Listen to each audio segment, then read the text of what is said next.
तो एक बार फिर से आप तमाम न्यूज़ मॉनिटर के दोस्तों का, दर्शकों का स्वागत है, खैर मकदम है। आपको पता है कि झारखंड में 28 नवंबर को मुख्यमंत्री हेमंत सोरेन ने जो है पद और गोपनीयता की शपथ ली, लेकिन 1 दिसंबर तक जो है कैबिनेट का एक्सपेंशन नहीं हुआ, यानी कैबिनेट का विस्तार नहीं हुआ, मंत्रिमंडल का गठन नहीं हुआ। इसको लेकर के राजनीतिक गलियारों में कई तरह के चर्चे जो हैं वो आम है।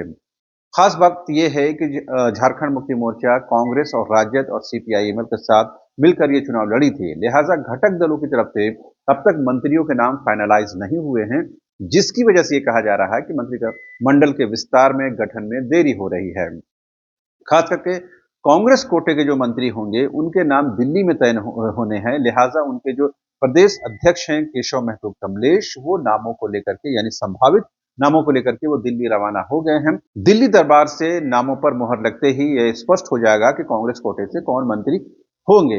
वैसे जो खास तौर पर यह कहा जा रहा है कि कांग्रेस में इस बार नए चेहरों को मौका मिल सकता है, जिसमें शिल्पी नेहा तिर्की, नमन विसल कुंगाड़ी, राजेश कच्छप, अनूप सिंह, ममता देवी जैसे कई लोग हैं जो इस रेस में शामिल हैं और लगातार वो दिल्ली दरबार में हाजिरी भी लगा रहे हैं।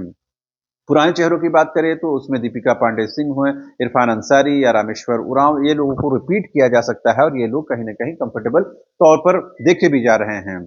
जहाँ तक राजद की बात है तो राजद ने 4 सीटों पर जीत हासिल की है, लेकिन उसमें सबसे पहले जो नाम चल रहा है सुरेश पासवान का है, लेकिन गोड्डा और हुसैनाबाद के विधायक भी पीछे नहीं है, लिहाजा उस पर भी अंतिम फैसला होना है। जहाँ तक झारखंड मुक्ति मोर्चा का सवाल है तो वहां पर हेमंत सोरेन को ही सब कुछ तय करना है, लिहाजा वहां पर ज्यादा दुश्वारी या ज्यादा परेशानी नजर नहीं आती है। वहां पर भी नए चेहरों की बात में आप लुइस मरांडी के नाम ले सकते हैं, अनंत प्रताप देव का नाम ले सकते हैं।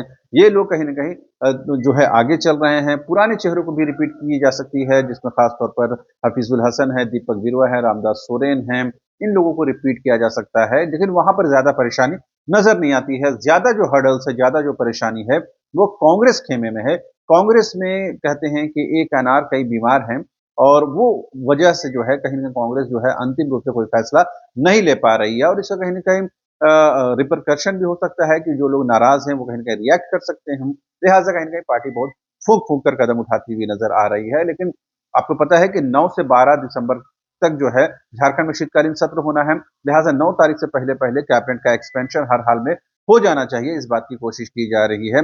लिहाजा अब कहीं न कहीं रांची से लेकर के दिल्ली दरबार तक जो है हाज़िरी लगाने का जो सिलसिला है वो और तेज़ हो गया है।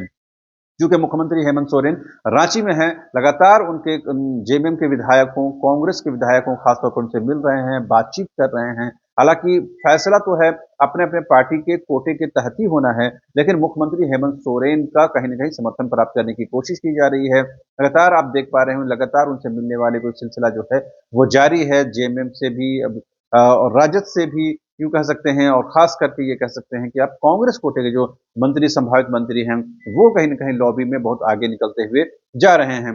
देखना दिलचस्प होगा कि रांची से लेकर के दिल्ली दौड़ तक ये जो परिक्रमा की जा रही है, ये जो आवभगत की जा रही है, वो किसके सिर जो है वो ताज मिलता है, पहन पाते हैं क्योंकि जो है लिमिटेशन है वो मंत्रियों को लेकर के, लेकिन कई लोग जो चाहत इस बार रखते हैं कि उनको कहीं न कहीं मौका मिले और कहीं न कहीं झारखंड में वो कैबिनेट मंत्री के तौर पर सर्व कर पाएँ। देखना दिलचस्प होगा कि कैबिनेट के जो एक्सपेंशन की तारीख है वो कब सामने आती है और कब कैबिनेट जो है फुल फ्लेज तरीके से काम करता है, क्योंकि 9 तारीख से पहले ये काम हर हाल में होना है। तो अभी के लिए इतना ही। आप तमाम दर्शकों का एक बार फिर से शुक्रिया।